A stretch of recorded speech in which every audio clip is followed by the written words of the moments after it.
Peace. Today's mathematics is wisdom culture, which are the numbers 2 and 4. And I wanted to build about wisdom culture's relationship to the unknown because the 24th letter in our supreme alphabet is X. And in mathematics, X represents the unknown. Um, the unknown can be stressful at times. We can have some anxiety associated around the unknown. And generally speaking, it can be very uncomfortable for us. Think about being told that you're going to get a certain surgical procedure that you know nothing about. That can be pretty scary or stressful or produce some anxiety. You might be in school and you're waiting for the results of an exam that you took because how you did in that exam is going to ultimately determine whether you pass the course and graduate. There could be some stress and anxiety around that. You might be a parent and you are being introduced to one of your children's partners for the first time, and that could be stressful or anxiety. So there's many different examples in life where simply not knowing can create some anxiety and stress. One of the things that I've learned over time is there are various different things to help put our mind and body at ease and to help us be able to engage the unknown from a healthy perspective. Part of it is diet, physical activity. You might get involved in yoga or fasting or meditation or any of these different forms. You might be a creative.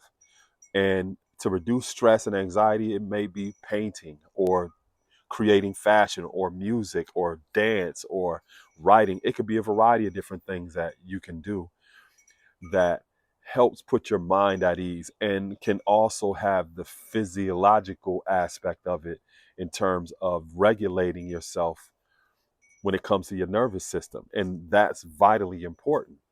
Um, those are some of the things that I've learned over time. One of the other things that I've learned is the relationship between wisdom culture and the unknown. Sometimes people have that stress and anxiety because they're disconnected from other people or other cultures. And they simply may not know what a person's value system is or what their norms or mores are or just what their principles of life are.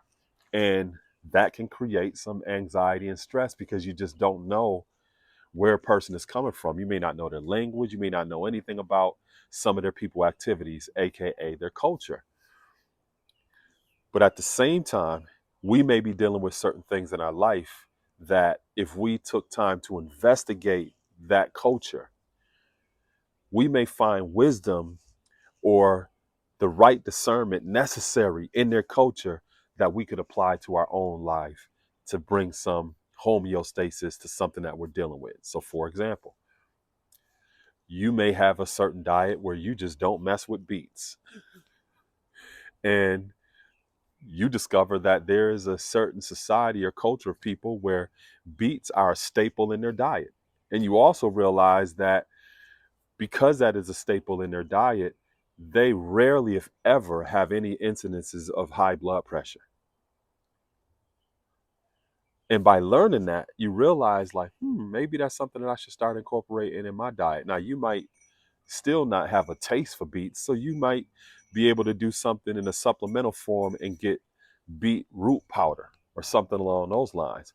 But it's the wisdom within that culture that not only allowed you to see the value in that way of life, but something that you can connect to, yet also reduce the stress and the anxiety around the unknown. Because you might have went to your doctor and they prescribed you all kinds of medications for high blood pressure, this, that, and the third, when you could have just talked to your neighbor or someone that you work with, or just took time to investigate other cultures to find out what is a holistic way in which they deal with things like this. So it lessens the distance to the unknown. And it also helps reduce the anxiety and the stress around just simply not knowing. That's just one example of many different ways that we can connect with other people and to find the wisdom within their culture in order to know a little bit more about what can bring us a level of homeostasis, stability, sustainability, health, and wellness to our own life. So I will this was inspiring, it was empowering, it was educational. It just gave those of you some perspective on the relationship of wisdom culture to the unknown. The last thing I would say on that is you may have relationships with people and they may be struggling with certain things in their life, and you may know the solution or the ability to point them in the right direction, but they may be disconnected from other people. They may not want to try certain type of things.